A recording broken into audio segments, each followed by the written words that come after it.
Tunamshukuru Mwenyezi Mungu, tumeingia fezi ya kwanza kama tulivyoona baada ya kufungua mkutano wetu huu, mkutano mkuu wetu, kwa maana kwamba sisi tukiwa kama waalikwa kama makamisa wa Chama cha Mapinduzi tuna mambo tumeyashuhudia, na mambo ambayo tumeyashuhudia sote tukiamini kwamba pamoja na mambo mengine mengi, lakini moja kubwa ni kuchambua, kupitisha baadhi ya marekebisho ya baadhi ya vifungu ili vikae vizuri katika kutimiza akidi kwenye maeneo. Kwa mfano, baraza la wadhamini kuwa na watu 8 linatakiwa liwe na witiri.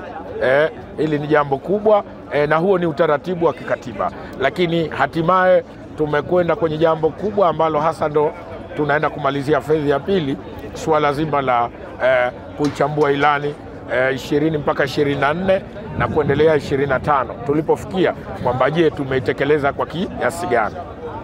Nyote mmeiona kwa upande wa Zanzibar namna ilivyotekelezwa, ingawaje muda ukiutizama muda ni mdogo kwa sababu utekelezaji ni mkubwa, na kama mnavyojua Dr. Hussein Ali Mwinyi ametekeleza mpaka amepitiliza. Kwa hiyo vitu hivi vyote tunaangalia namna ya na vitendo ndo vinaongea. Nimshukuru sana Mheshimiwa Makamu wa Pili wa Rais, Mheshimiwa Hemed Suleiman Abdullah, kwamba hakutaka kutumia mdomo kuyasemea yale, lakini tumeonekana kwenye video pale, mmeona magorofa ya shule, mmeona magorofa ya hospitali, mmeona miundombinu ya barabara, mmeona flyovers hizo, mmeona kwenye miundombinu ya bandari, mmeona katika miundombinu ya kiutalii, lakini mmeona investment zilizowekwa kwenye masuala ya utalii kwenye maeneo mbalimbali, lakini mmeona kwenye viwanja vyetu vya kisasa vya michezo, lakini mmemwona hata Dr. Hussein Mwinyi mwenyewe kwamba ni muumini pia wa michezo.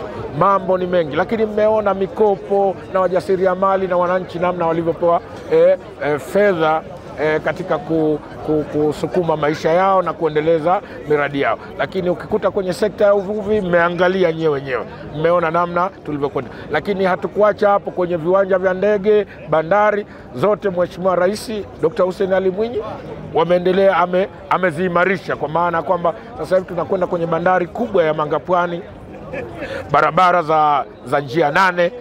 Lakini kama haitoshi, bandari Pemba, Unguja, kwenye maeneo mbalimbali yote mmeona. Tulikuwa tuna jambo gumu ambalo linatukinza. Kama mnaangalia pale kwenye mkoa wetu wa Mjini Magharibi, traffic jam inakuwa kubwa kwa sababu tu ya magari, malori makubwa yale yanayopita na makontena, katika kuona vipi inapisha. Lakini sasa hivi tunashukuru katika kuitekeleza ilani na kupitiliza, tumefungua LCD pale moja Marhubi.